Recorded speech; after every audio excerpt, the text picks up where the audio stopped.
you'll need to use an external application to completely change the colour in the shirt.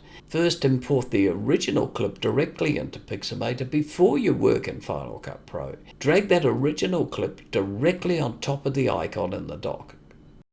Press the V key to select the image and you'll see the white dots around the image.